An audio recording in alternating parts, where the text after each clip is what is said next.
At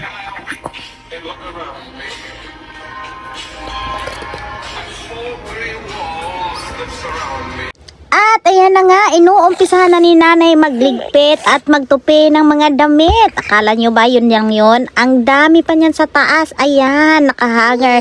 At yung iba nasa basket pa. Ayan. Akala nyo yun lang yung basket na yun? Marami pa.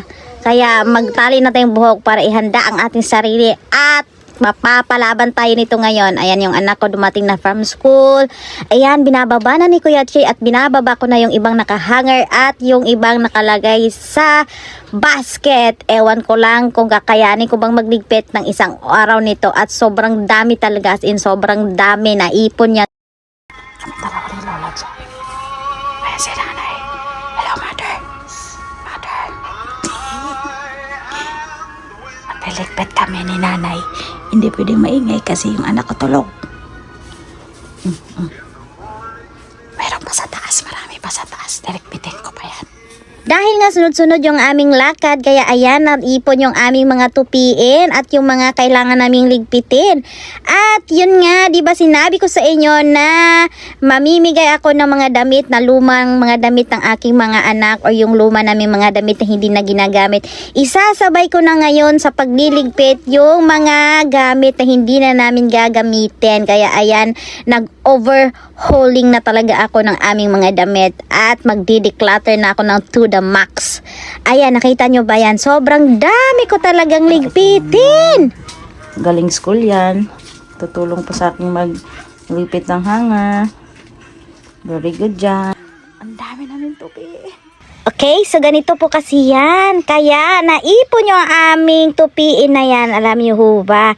Meron ako nakuhang kasama sa bahay kaso lang ayaw niyang magtupi ng damit. Ayan, oh. 'Di ba? Sobrang dami. Pagkatapos po pala niyang maglaba ay nahayaan na lang yung mga damit namin sa taas. Nakaipon. Nakalagay lang sa basket at ayaw tupiin. Yung iba naman ay nakahanger lahat. Ayaw talaga niya magtupi ng damit. So ako na ang nag-adjust.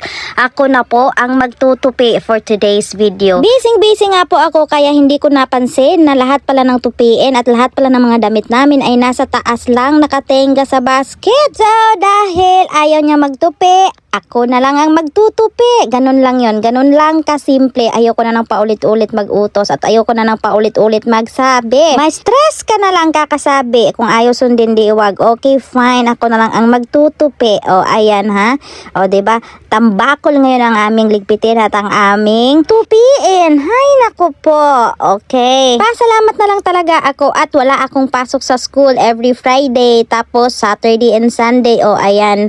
Ayan, kaya meron akong time maglinis at magligpit ng mga kalat na yan. Diyos ko, kung iisipin nyo naman, kayo kaya kung magligpit ng ganito kadami, matatapos nyo kaya ng isang araw yan. Parang hindi talaga kakayanin ng isang araw to, Diyos ko.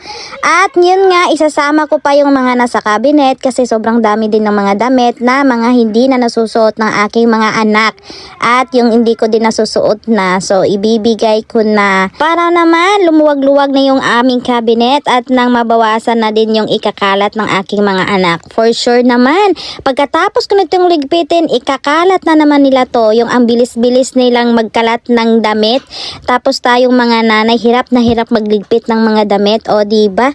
Sino bang nakaka-relate ng ganon? Diyos ko, isang oras pa lang. Wala pa nga sigurong isang oras ng pagliligpit natin.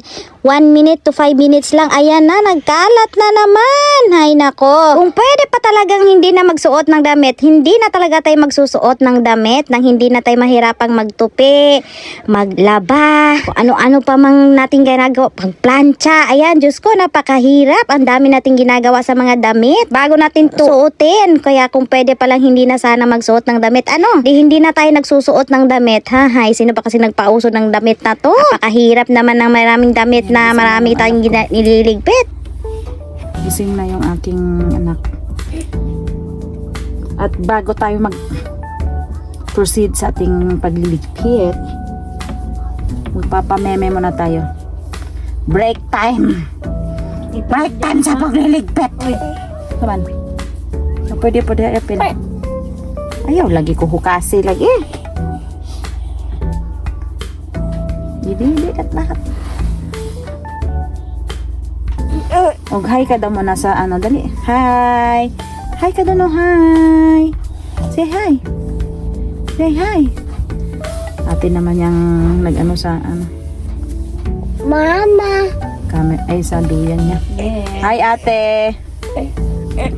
Ayaw na, meme? Ayaw na? Enough na? Oh, hi daw ikaw. Hi. Hi. Hello. Hi. Sabi mo, hi. Tapos na ako, meme. Hi. I'm done. Bye. Meme. Mama. Yay.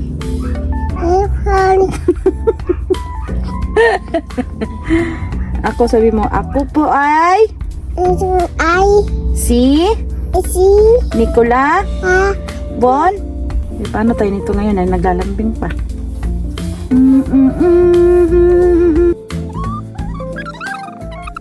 Okay, dahil nagpalapag na yung aking anak, proceed na tayo sa ating mga kaguluhan para matapos na ito. Feeling ko talaga hindi matapos to ngayong araw na to. Parang mag-i-extend pa tayo ng 2 o 3 pang araw. Hahanapin ko pa nga kasi yung mga damit ng aking anak, kahit yung parang ano pa lang, yung kakapanganak ka pa lang nila. Ang dami ko pa kasi mga damit na ganon na hindi naman na ginagamit. Habang naglilipid kami, yung ate naman niya ang nagbabantay ng kapatid niya. Tingnan niya naman.